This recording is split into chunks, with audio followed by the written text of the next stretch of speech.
Baik, bismillahirrahmanirrahim. Assalamualaikum warahmatullahi wabarakatuh. Waalaikumsalam warahmatullahi wabarakatuh. Ya, apakah bisa mendengar suara saya di sana dengan jelas? Jelas Ustadz. Alhamdulillah, Ya, ya. alhamdulillah Ustaz bisa Ustaz. Alhamdulillah. Alhamdulillahilladzi anzalal Qur'an hudan linnasi wa bayyinatin minal huda wal furqan. Asyhadu an la ilaha illallah wahdahu la syarika lah. Wa asyhadu anna Muhammadan abduhu wa rasuluhu la nabiyya wa la rasula ba'dah. Syekhnya itu mengkonfirmasi beliau sedang salat zuhur. Sebentar lagi beliau akan bergabung bersama kita. Ya, diharapkan kepada Ananda semua ketika syekhnya sudah ada bersama kita itu ditanyakan, ya bertanya, ya eh, mungkin masalah fikih ya, mungkin ada perbedaan-perbedaan fikih antara mazhab Syafi'i dengan Maliki, ya atau kiroat ya seperti yang kita apa kemarin bacaan kiroat ya suratul Fatihah itu ada perbedaannya antara kiroat Hafs dengan Warash ya. Malik Yaumiddin, beliau bacanya Malik Yaumiddin ya pendek ya namanya. Jadi eh, kita gali sebanyak-banyaknya ilmu dari beliau. Beliau ini teman saya dulu di Mesir. Ini kutu buku ya, kutu buku. Kitabnya itu berdus-dus ya. Rajin beli buku ya. Banyak ilmunya. Ya, ya banyak ilmunya. Jadi rugi kita kalau tidak memanfaatkan ilmu dari beliau ini. Ya baik itu pengalaman ya boleh juga ya pengalaman atau ada di antara antum yang mau nyambung ke Maroko misalnya, bisa itu ya. Bisa itu. Maroko itu bagus juga pendidikan apanya. Ya studi Islamnya ya bagus rokok. Tafadhali Kusuma Roy. Baik Ustadz. Ya. Bismillahirrahmanirrahim. السادس المثاني سميت بذلك لأنها تثنى في كل ركعة، وقيل سميت بذلك لأنها استثنيت لهذه الأمة فلم تنزل على أحد قبلها ذخرا لها.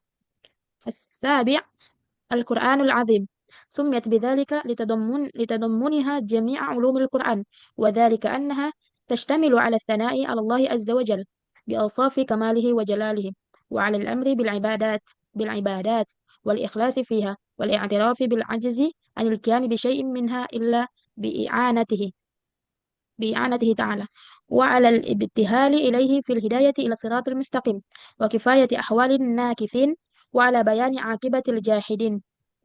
Ya, baik. Coba dinaikkan ke atas dulu. Ya, sambil menunggu syekhnya, tadi kutanya, kata beliau sholat zuhur. Ya, kita surah-surah aja dulu. Ya, mana yang bisa kita apakan. Baik, dari nama-nama surah Al-Fatihah itu, nah, di sini sudah sampai pada namanya yang ke-6 ya. Ya, nama lainnya gitu ya. Ya, yaitu Al-Masani. Ya, Masani. Ya, sering kita dengar ya Sab'ul Masani. Ya, Sab'ul itu artinya 7. Ya, Masani ini artinya yang ya diulang-ulang. Ya, artinya 7 ayat yang diulang-ulang. Ya, ya tentunya diulang-ulang dalam sholat maupun di luar sholat ya. Makanya dinamakan dengan Sab'ul Masani. Sumiyat bidzalika li'annaha tusanna fi kulli rakaatin. Ya dinamakan yang demikian itu karena dia itu diulang-ulang ya tusanna. Tusanna itu maksudnya diulang-ulang ya fi kulli rakaatin pada setiap rakaat salat ya. Wa qila sumiyat bidzalika li'annaha ustusniyat li hadhil ummah. Ya falam tanzil ala ahadin qablaha ya zukhran laha. Ya, dan dikatakan ya dinamakan demikian tersebut ya dinamakan dengan demikian ya dinamakan demikian artinya sabul masani tadi ya karena dia itu ustus niat lihadzil ummah ya dikhususkan hanya pada umat ini artinya pada umat Nabi Muhammad saja. Sebelumnya sudah kita baca bahwasanya ya pada kitab-kitab terdahulu baik itu Taurat maupun Injil ya tidak ada yang mirip atau semisal dengan suratul Fatihah ini artinya khusus ya pada umat Nabi Muhammad saja. Falam tanzil ala ahadin qablaha zukhran laha dan tidak diturunkan ya atas seorang pun sebelumnya ya zukhran laha sebagai ya wasiat atau peninggalan ya baginya. Jadi artinya di sini suratul Fatihah ini hanya khusus diturunkan kepada Nabi Muhammad dan tidak pada kitab-kitab sebelumnya. Baik, coba dicek-cek syekhnya kalau sudah masuk berarti ya kita berikan kesempatan kepada beliau. Asabi' ya yang ketujuh ya dari nama-nama suratul Fatihah tersebut ada Al-Qur'anul Azim, yaitu Al-Qur'an yang agung ya, yang mulia ya. Ya, yang agung. Sumiyat bidzalika litadammuniha jami'a ulumil Qur'an. Dinamakan yang demikian itu karena dia itu mencakup seluruh ya ilmu-ilmu Al-Qur'an. Ya, mencakup dia seluruh ilmu Al-Qur'an. Ada kemarin disertasi, ada yang meneliti teman saya disertasi. Beliau berkonsultasi dengan saya bahwasanya ya seringkali itu pembelajaran tafsir di sekolah atau di kampus-kampus itu ya tidak dikaitkan ya penjelasannya itu dengan ulumul Quran. Nah, kan. Kita kan biasanya belajar tafsir ya, ya tapi ulumul Qurannya tidak ada disinggung-singgung. Tidak ada disinggung tentang am dan khos, tidak ada disinggung tentang mutlak dan muqayyad, tidak ada disinggung tentang al-muhkam dan mutasyabih. Ya tidak ada. Jadi hanya sekedar pembelajaran tafsir tersebut untuk memahami makna ayat saja. Ya tidak ada keterkaitannya dengan ulumul Quran. Padahal ya untuk memahami ayat tersebut itu haruslah ya mengetahui dan menguasai ya ulumul Quran tersebut. Maka di sini katanya Imam Al-Qurtubi, ya Al-Qur'anul Azim sumiyat bidzalika litadammuniha jami'a ulumul Quran. Dinamakan yang demikian itu karena cakupannya ya terhadap seluruh ilmu-ilmu Al-Quran. Hmm. Berarti ada kandungan eh, yang banyak ya, yang spesifik di sana terhadap ya ulumul Quran, ya ilmu-ilmu Al-Quran. Wadzalika annaha tashtamilu ala tsana'i 'ala Allah azza wa jalla bi awsafi kamalihi wa jalalihi wa 'ala al-amri bil ibadati wal ikhlasi fiha. Ya, yang demikian itu karena dia itu mencakup seluruh as-sana, ya, segala pujian ya kepada Allah Subhanahu wa taala dengan sifatnya, ya dengan sifat kesempurnaannya dan keagungannya. Ya mencakup di situ asana ya, pujian ya tentunya di awal ayat itu ya kita membaca alhamdulillah ya segala puji ya alhamdulillah. Dari mana datangnya segala, kata segala puji itu? Ya tentunya dari alif dan lam ya yang bermakna asyumul ya. Ya asyumul, asyumul itu artinya ya mencakup ya komprehensif ya kalau bahasa orang sekarang. Nah, jadi dia mencakup seluruh pujian terhadap Allah Subhanahu wa taala dengan ya sifat-sifat yang mulianya dan yang agungnya, sifat-sifat kemuliaan dan keagungannya. Nah, jadi di sini dalam surah Al-Fatihah itu ya itu mencakup ulumul Quran ya dan mencakup ya seluruh pujian ya terhadap Allah Subhanahu wa taala dengan sifat-sifatnya yang mulia dan sifat-sifatnya yang agung seperti itu. Kemudian walal amri bil ibadah dan perintah untuk ibadah. Yang mana itu? Ya iya karena budu wa iya karena nasta'in. Ya, hanya kepada Engkau lah ya Allah kami yang menyembah dan hanya kepada Engkau lah ya Allah kami ya meminta pertolongan. Jadi ya mencakup ya perintah ya.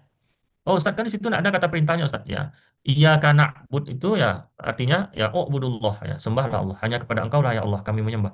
Artinya di situ ya secara tersirat ya terkandung makna ya sembahlah Allah ya. Al-amru bil ibadah. Ya perintah itu sebenarnya walaupun bahasanya bahasa kiasan. Kemudian di dalamnya juga tercangkup ya terkandung makna al-ikhlasu fiha. Ya ikhlas dalam ibadah itu yaitu hanya kepada Engkau lah ya Allah ya hanya kepada Engkau lah berarti kepada yang lain yaitu tidak ya tidak menyembah. Ya, gabung saya.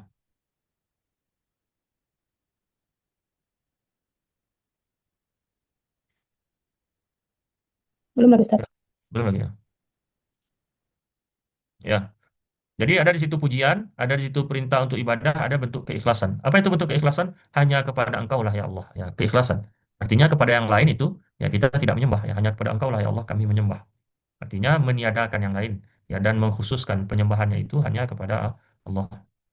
Kemudian wal i'tiraf bil ajzi anil qiyami bi syai'in minha illa bi i'anatihi, yaitu pengakuan ya bahwasanya kita itu lemah ya.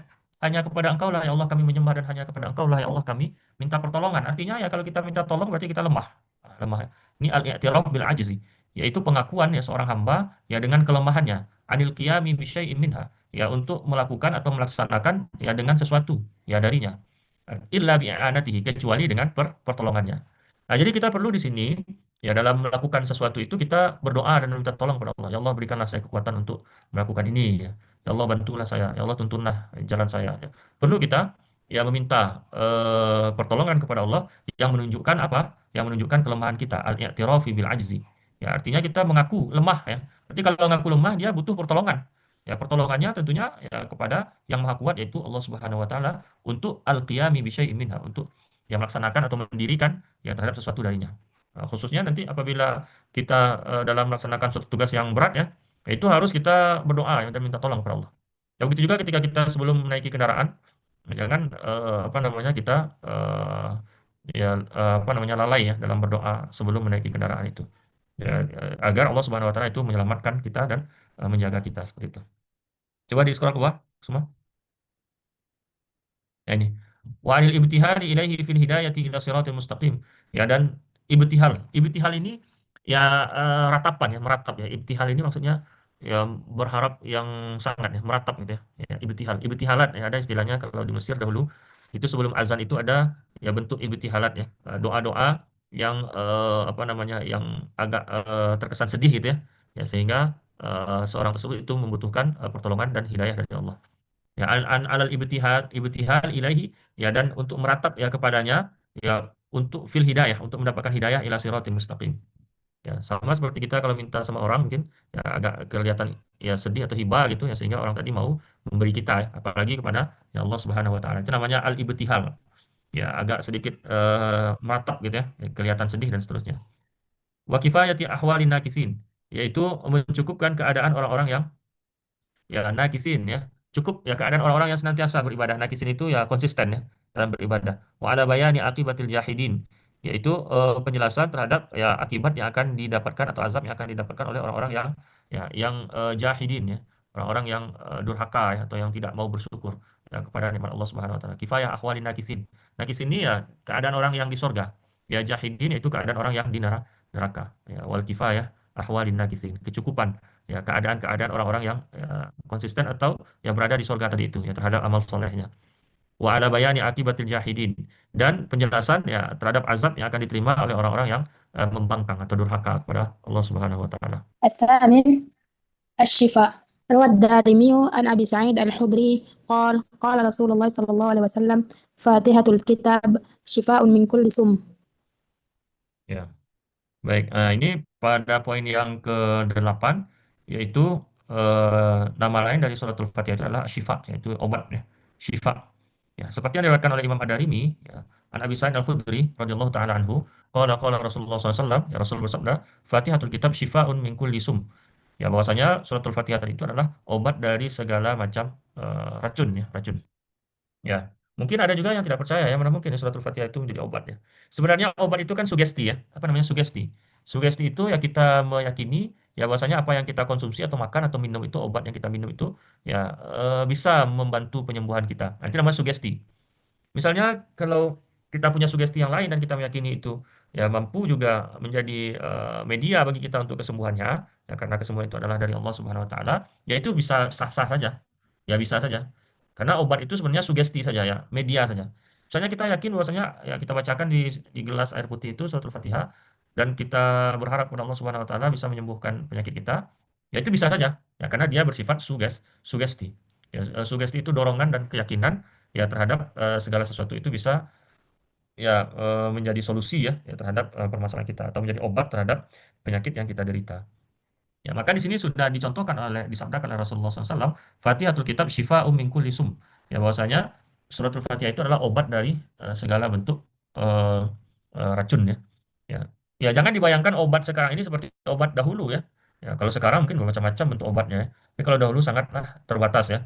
Dan kalau kita lihat orang-orang tua kita dahulu itu pada umumnya itu tidak mau minum obat itu ya. Si obat apa sakit kepala ya biasanya ya tenang aja nanti sembuh sendiri aja tuh istirahat nanti sembuh sendiri. Nah, jadi kebanyakan orang-orang dahulu atau orang-orang tua dahulu ya itu enggak mau minum obat itu. Mungkin obatnya mungkin istirahat atau minum air putih, udah gitu aja. Memang sebenarnya seperti itu ya. Ya, kalau kita berkonsultasi dengan dokter, ya memang seperti itu. Ya obat itu sebenarnya ya kita istirahat ya yang cukup, kemudian minum air putih ya sehingga penyakit tadi itu ya bisa dilawan sendiri oleh tubuh kita ya, daya tahan tubuh kita atau imun kita. Ya kecuali kalau penyakitnya yang berat-berat ya, tentunya yang perlu penanganan dari dokter, nah, itu lain lagi kasusnya. Tapi secara umum itu ya obat tadi itu merupakan sugesti ya yang mana kita bisa saja menggunakan bentuk yang lain ya dalam hal pengobatan tersebut. Ya. Baik, yang ke-9 coba aja. التاسع الرقية. ثبت ذلك من حديث أبي سعيد الخدري وفيه أن رسول الله صلى الله عليه وسلم قال للرجل الذي رقى سيد الحي ما أدراك أنها رقية؟ فقال يا رسول الله شيء ألقي في روعي. الحديث خرجه الأئمة وسيأتي بتمامه. Ya. Kalau yang tadi ada dia obat ya, obat asyifa. Nah, ini obatnya bersifat ya jasmani ya.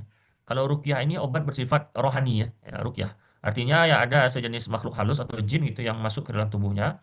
Ya, yang mana dari kedua unsur tadi itu antara jin dan manusia tentu tidak sama ya. Tidak sama unsurnya. Ya, sehingga menimbulkan gangguan ya terhadap manusia yang dimasuki oleh jin tadi itu. Dan jin itu ya memang real ada ya. Jangan pula kita tidak percaya. Kecuali kalau hantu ya, hantu ya ada. Tapi kalau jin itu ada. Ya kita hidup berdampingan ya. Ya minal jinnati wan nas ya, dari golongan jin dan manusia. Ya fabi ayyi ala rabbikuma tukadziban. Ya maka nikmat Tuhan mana lagi yang kalian berdua ya dustakan. Kalian berdua itu maksudnya adalah golongan ya jin dan manusia. Ya jin itu dia real ada ya.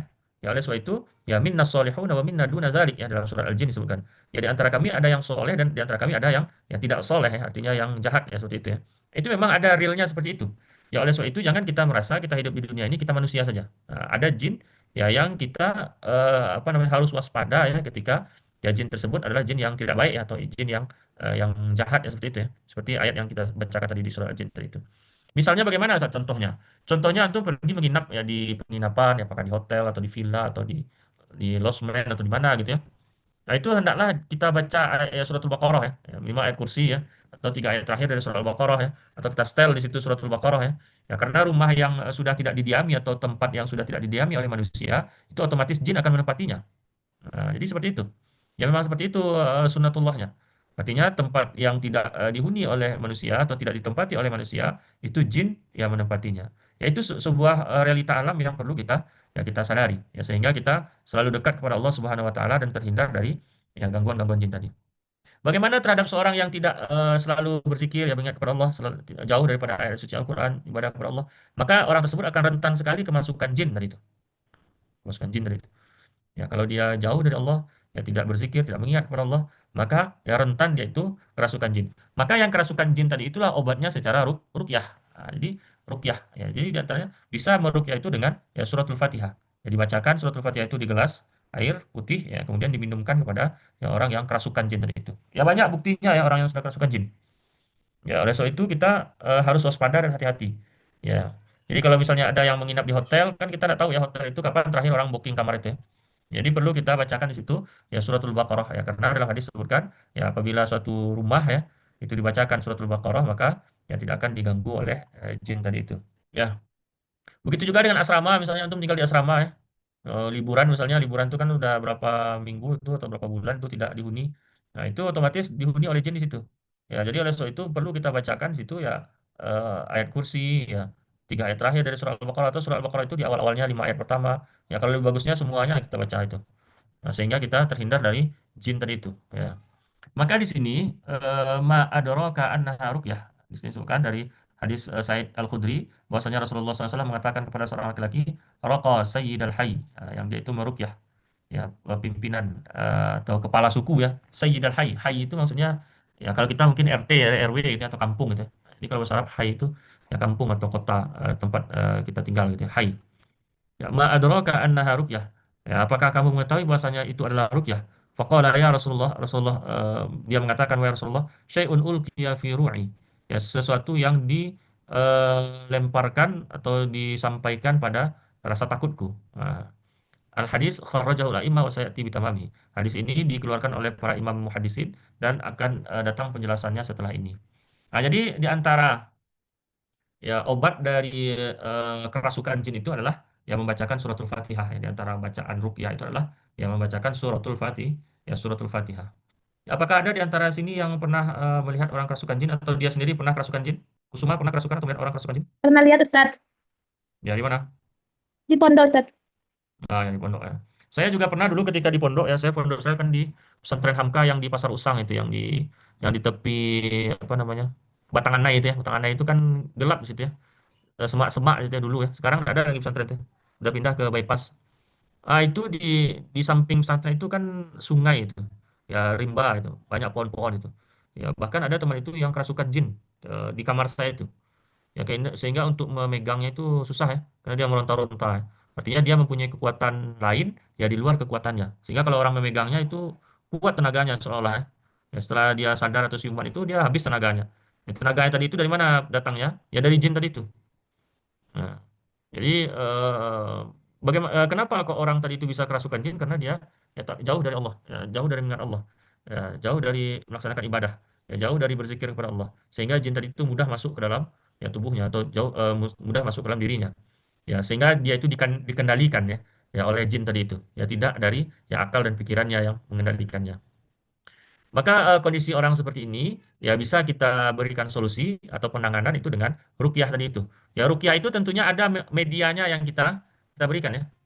Ya kalau bisa bisa media itu berupa air minum, ya air putih gitu ya, yang sudah kita bacakan apa namanya surat Al-Fatihah tadi itu. Bisa juga medianya itu ya ada pernah juga saya lihat itu ya dikasih di apanya ini ya. Ini di apa apa namanya? Nah, ini pusat masuknya jin ya cerita-ceritanya saya nggak paham ya. Ya maka diberikan di sini buah apa namanya? Ya buah apa tuh yang untuk masak itu? Ya lupa saya nama buahnya itu. Jadi taruh di sini ya buah tadi itu yang kecil itu ya untuk masak ya buah apa namanya lupa saya. Nah, itu ditekan di sininya ini pakai buah itu.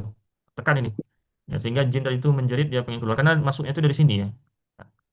cerita apa deh. Apa. Jadi ya, ketika kita meruqyah itu harus ada medianya. Ya, buah apa namanya lupa saya. Ya, apakah buah tadi itu ya atau air air putih ya. Air putih yang kita bacakan itu. Ya tidak bisa langsung saja kita meruqyah, tidak bisa ya. Harus ada medianya. Apakah dia air putih atau buah apa tadi itu. Ya yang ditaruh di sini sehingga merasa sakit dia tuh ya. Sehingga dia keluar dari tubuh manusia tadi itu. Jadi ada medianya, ya medianya. Seperti itu. Jadi dalam hal ini suratul Fatihah itu juga bisa ya menjadi media ya yang nantinya dibacakan pada ya air putih yang akan diminumkan ke orang yang kerasukan jin tadi itu. Baik, nggak ada nampak saya nih. Dari lihat dari tadi nggak ada nampak. Sibuk kayaknya. Ya, coba lihat yang 10 ini panjang atau pendek? Sedikit apa? Semua. Coba lah saya 10 ini semua. العاشر الأساس. شكى رجل إلى الشعبي وجعل خاسرة واجعل خاسرة، فقال عليك بأساس القرآن فاتحة الكتاب. سمعت سمعت ابن عباس يقول لكل شيء أساس، وأساس الدنيا مكة، لأنها منها دحيت، وأساس السماوات غريب وهي السماء السبعة، وأساس الأرض عجيب وهي الأرض السابعة السفلى، وأساس الجنان جنة عدنان وهي سرة الجنان، عليها أسست الجنة، وأساس النار جهنم وهي الدركة السابعة السفلى، عليها أسست الدركات، وأساس الخلق آدم، وأساس الأنبياء نوح، وأساس بني إسرائيل يعقوب، وأساس الكتب القرآن، وأساس القرآن الفاتحة، وأساس الفاتحة بسم الله الرحمن الرحيم، فإذا اعتللت أو اشتكيت فعليك بالفاتحة تشفى. Ya, bagus ya. Ya, nama lain dari suratul Fatihah ini yang ke-10 ya, namanya yang ke-10 ya. Yaitu asas ya. Asas ini berarti dasar ya, pondasi ya, atau sumber gitu ya. Ya. Syaka rajulun ila sya'bi wa ja'al khasir. Ya, ada seorang laki-laki itu mengadu ke Asy-Sya'bi. Asy-Sya'bi ini ulama ya. Ya, wa ja'al khasirah. Ya, yang mana perutnya sakit ya. Wajah ini sakit ya. Khasirah ini kalau salah perutnya atau mata ya. Atau ada bagian tubuhnya yang sakit ya. Faqala 'alaika bi asasil Qur'an. Maka dia mengatakan, ya hendaklah engkau itu dengan ya sumbernya atau dasar pokok ya pondasi Al-Qur'an, yaitu Fatihatul Kitab. Nah, ini menunjukkan juga bahwasanya Al-Qur'an itu sebagai syifa ya obatnya. Nah, seperti Asy-Sya'bi ini ada seorang laki-laki yang mengadu kepadanya. Sami'atu Ibnu Abbas yaqul ya bahwasanya aku mendengar Ibnu Abbas mengatakan likulli syai'in asas. Ya terhadap segala sesuatu itu harus ada asasnya, pondasinya ya, basicnya gitu ya.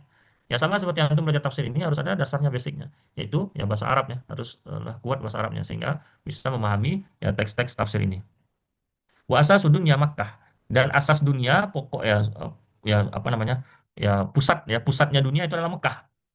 Nah, jadi Mekah ini memang dia ya apa namanya istimewa ya, ya karena dia menjadi pusat dunia. Memang kalau kita lihat-lihat itu Mekah itu memang berada di tengah ya. Ya kalau dibentangkan globe itu ya nampaklah sama kita bahwasanya Mekah itu memang di tengah. Ya ke barat dan ke timur ya. Ya ke barat dan ke timur. Kalau ke barat itu ya negara di Eropa ya, kalau di Afrika gitu ya. Ya kalau ke timur ya itu kita negara-negara kita yang Jepang ya Korea seterusnya ya. Jadi memang sudah pas itu ya Allah Subhanahu wa taala meletakkan atau menurunkan nabi itu di pusat ya peradaban ya maksudnya di ya di tengah-tengah ya dunia ya, seperti itu ya. Sehingga agama Islam tadi itu bisa ya berkembang dan menyebar. Baik li'annaha minha duhiyat karena nya dari ya dari dunia tadi itu ya atau dari Mekah tadi itu duhiyat ya dibentangkan ya dibentangkan. Maka pokoknya atau sumbernya adalah yang Mekah tadi itu. Li'annaha minha karena darinya Mekah tadi itu duhiyat ya dikembangkan. Wa asasus samawati gharibun. Ya dan ya sumber atau pokok atau pondasi dari langit-langit itu adalah gharib. Ya satu yang tidak ya diketahui. Allah alam belum sampai ilmu kita ke situ. Wahya sama usaba sabiah, yaitu langit yang ketujuh ya. Jadi kita baru mengetahui namanya saja. Ya belum tahu kita ya, bagaimana sebenarnya ya atau bagaimana bentuknya gitu ya. Tapi Nabi Muhammad SAW itu sudah tahu ya, sudah melihat ya pada Isra dan Mi'raj ya. Nah, beruntung kita punya Nabi Muhammad SAW yang sudah mengetahui ya hal-hal yang gaib itu yang diberitahukannya di Al-Qur'an dan Sunnah ya, sehingga kita eh, apa namanya bisa memahami ya, hakikat kehidupan ini. Wa asasul apa namanya sih? Wa asasul ardi ajibun. Ya, dan asas dari bumi itu adalah sesuatu yang ajib ya, yang ajaib ya, yang luar biasa. Wa ya al ardu sabi'atu sufla, yaitu bumi yang ketujuh yang paling bawah ya, sufla. Berarti bumi ini ada 7 lapis, dan begitu juga dengan langit ada tujuh tujuh lapis juga. Wa asasul jinan jannatu adn.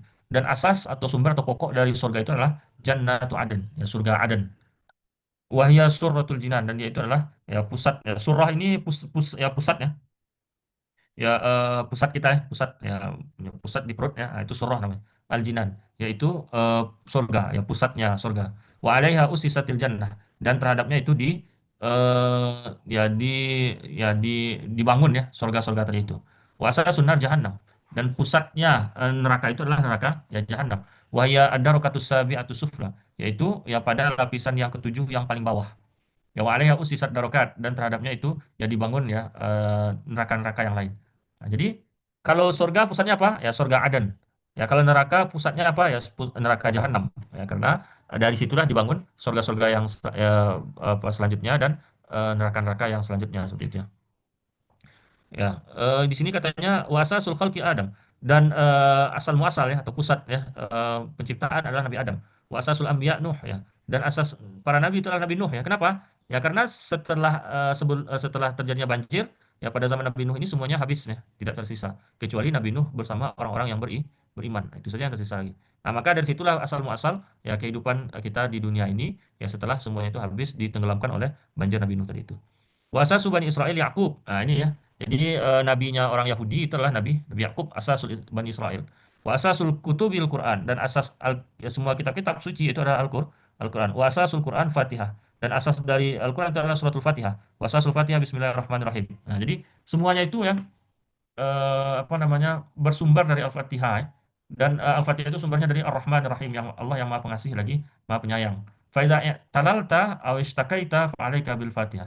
Apabila kamu merasa ya sakit ya, atau kamu ya istakaita ya mengadu kesakitan, atau ya mengeluh kesakitan, maka hendaklah engkau dengan suratul Fatihah tushfa, ya akan dapat disembuhkan. Jadi masih ada keterkaitannya dengan sebelumnya, tapi ini menceritakan bahwasanya ya sumber segala sesuatu itu ya adalah Al-Fatihah, dan sumber dari Al-Fatihah itu adalah Bismillahirrahmanirrahim. Gitu.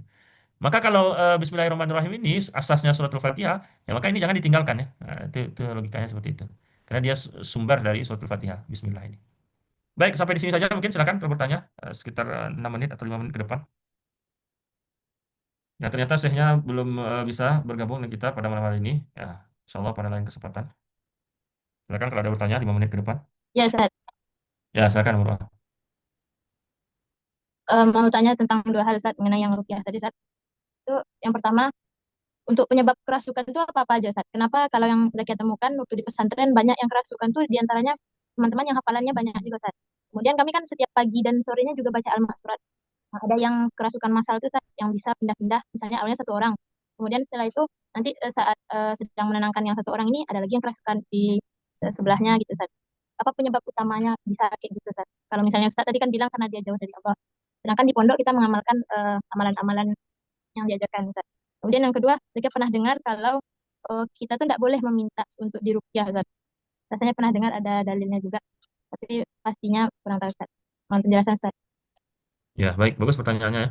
Ya dulu waktu saya di MAN Kota Baru itu Perang Panjang, ya ada acara ospek ini ya, pengenalan pengenalan sekolah ini ya. Sehingga itu para senior-senior itu membawa yang adik-adik junior itu yang baru-baru masuk itu ya ke kuburan ya, ke kuburan dekat dekat sekolah itu, dekat kampus itu. Di dekat apa namanya itu? Ya, dekat Kota Baru itu ada di situ apa namanya? Kuburan ya, ada kuburan situ dibawanya sama senior di situ. Tahu-taunya besok paginya ketika upacara itu pada kerasukan semuanya, yang adik-adik yang baru baru masuk itu, ya anak-anak baru itu, setelah dibawa malamnya ke kuburan itu, ya namanya ospek ya, ospek atau peluncuran gitu ya, tahun-tahun berapa itu, ya sekitar tahun-tahun 2003 ya 2002 gitu ya.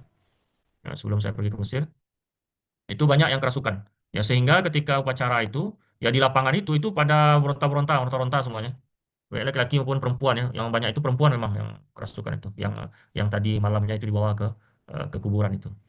Ya. Nah, itu kenapa kok bisa terjadi seperti itu? Ya, karena yang pertama, ya namanya tempat tinggal jin itu ya, ya tentunya kalau tempat yang sepi, ya kuburan, ya yang tidak ada orang menempati di sana, ya itu otomatis itu sudah menjadi tempat tinggal jin ya. Ya maka tempat tinggal jin tadi itu ya jangan kita ganggu ya. Jangan kita apa namanya buat pula acara di situ ya. Tempat tinggal jin itu sehingga dia marah, ya sehingga itulah efeknya ya. Dia masuki kita ya. dia kerjai kerjai kita gitu ya. Ya, sehingga banyak di antara anak-anak itu yang pergi ke apa itu ke kuburan itu yang kerasukan besok paginya. Baik, pertanyaannya tadi bagaimana kalau orang yang senantiasa baca Al-Quran, zikir, atau juga kerasukan? Ya, ya indikatornya ya, ya apakah jin tadi itu merasa dia terganggu atau tidak ya? Kalau dia terganggu, tentu dia berusaha untuk ya merasuki atau memasuki ya orang tersebut ya, walaupun dia mungkin dekat kepada Allah, menghafal Al-Quran dan seterusnya. Ya, karena dengan menghafal Al-Quran itu saja, ya itu memang ya apa namanya antisipasi awal ya. Tapi tidak juga menjamin ya. Ya, karena bisa saja orang menghafal Al-Quran yang hafal-hafal gitu saja, ya tidak meresapi dan merenungi maknanya. Ya, sehingga mungkin ya pernah dia mengganggu ya jin tadi itu, ya, atau pernah mengganggu tempat tinggalnya, ya, sehingga jin ini marah ya, atau dendam misalnya, ya sehingga berusaha dengan sekuat tenaganya itu ya merasuki orang tersebut. Ya, walaupun orang tersebut yaitu apa namanya mungkin membaca Al-Qur'an ya. Ya, tapi apa yang dia baca itu tentu ya yang keluar dari mulutnya saja ya. Walaupun demikian itu sudah baik ya baca Al-Qur'an seperti itu. Ya, tentunya jin tadi berusaha dengan susah payah ya masuki dia itu. Kemudian lagi bagaimana kok banyak yang kerasukan ini yang perempuan ya? Ya barangkali ketika dia berhalangan ya, tidak sholat misalnya, berhalangan. Ya sehingga itu ya walaupun dia baca Al-Quran tentunya dia tidak beribadah ya, tidak sholat ya. Dia datang bulan dan seterusnya ya. Ya, maka perempuan di sini sangat rentan ya kerasukan ini. Oleh sebab itu ya hendaklah jangan sampai kita mengganggu ya, tempat tinggal jin itu ya. Kalau misalnya tempat-tempat yang sepi atau yang apa gitu ya ya kita tinggalkan gitu ya. Ya jangan sampai kita ganggu ya rumahnya itu ya seperti itu tempat tinggalnya itu. Ataupun ada kita pergi ke suatu tempat yang sepi ya kita baca ayat kursi misalnya kita baca doa misalnya ya sehingga kita terhindar dari hal-hal tersebut ya atau gangguan atau ya balas dendam jin atau apalah namanya ya. Ya sehingga mereka itu merasa terganggu seperti itu. Baik yang kedua pertanyaannya adalah apa tadi? Gitu. Apa Ustaz? Nggak boleh minta diruqyah gitu Ustaz. Ah ya, itu memang ada hadisnya ya. Memang itu adalah orang yang terbaik ya. Dia tidak meruqyah dan tidak pula dia itu diruqyah. Artinya seorang yang minta diruqyah itu dia sudah kerasukan, ya, sudah bermasalah gitu ya. Ya, jadi dia meruqyah, dia diruqyah berarti dia sudah kerasukan atau dia bermasalah ya terhadap rohaninya atau psikologinya ya, sehingga perlu diruqyah. Begitu juga orang yang meruqyah ya. Ya sebenarnya kalau orang yang meruqyah itu dia eh, ya itu jaminannya atau ya tumbalnya itu adalah keluarganya. Ya seperti Ustaz Zulfi itu ya. Coba antum tanya Ustaz Zulfi itu di Stepik ya. Ya itu beliau hati-hati itu meruqyah itu sebab nanti efeknya itu ke keluarga. Maka keluarganya diganggu oleh jin tadi itu ya karena beliau meruqyah. Itu beliau sudah meruqyah sejak dari Mesir itu. Ya semenjak kami di Mesir itu beliau sudah meruqyah-ruqyah itu. Banyak yang beliau ruqyah itu pakar ruqyah itu. Sezulfinya. Nah, jadi harus hati-hati ya. Baik itu orang yang meruqyah maupun diruqyah. Kalau diruqyah berarti dia sudah bermasalah ya. Artinya jin itu sudah masuk ke dalam dirinya. Begitu juga orang yang meruqyah dia juga harus hati-hati karena dia ya apa namanya? Berinteraksi atau berhadapan dengan jin tadi itu. Bisa saja jin itu kesal ya kemudian ya keluarga kita yang dicarinya. Nah, seperti itu. Jadi memang itu ada hadisnya ya. La yastarquna wala apa namanya? Lupa saya hadisnya itu. Intinya adalah orang yang terbaik ya, orang terbaik maksudnya adalah orang yang tidak minta diruqyah dan orang yang tidak meruqyah ya, wala yastarqun ya. Itu bunyinya kalau nggak salah saya punya hadisnya itu. Nah, tapi kalau memang sudah kena ya gimana? Ya berarti harus diruqyah ya oleh sebab itu harus diantisipasi ya dari jauh-jauh ya. Apakah kita tidak mengganggu rumah jin itu atau kita ya tetap membaca ayat-ayat kursi tadi, ayat kursi atau surat Al-Baqarah dan seterusnya. Ya, ya seperti itu. Mungkin itu jawabannya apa menurut Zakia. Ya, Afwan. Baik, ada lagi yang bertanya? Sudah jam 9 kayaknya. Baik, silakan Muruah kalau sudah selesai apa Kusuma. Ya kita sampai jam 9 saja. Dari jam 8 tadi kita akhiri sampai jam 9. Ya ditutup saja Kusuma karena sudah jam 9. Baik Ustaz. Terima kasih kepada Ustaz yang telah menghadiri kajian ini dan berbagi ilmu kepada kita dan kepada saudara-saudari yang telah menyempatkan waktunya. Semoga apa yang kita dapatkan bermanfaat bagi kita. Marilah kita sama-sama membaca doa kafaratul majelis. Subhanallahumma wa bihamdika, asyhadu an la ilaha illa anta, astaghfiruka wa atubu ilaik. Ya, baik, banyak maaf insyaallah minggu besok kita ketemu di hari Rabu insyaallah. Ya, jangan lupa diberikan infonya di grup. Ya, wabillahi taufiq wal hidayah. Assalamualaikum warahmatullahi wabarakatuh. Waalaikumsalam warahmatullahi wabarakatuh.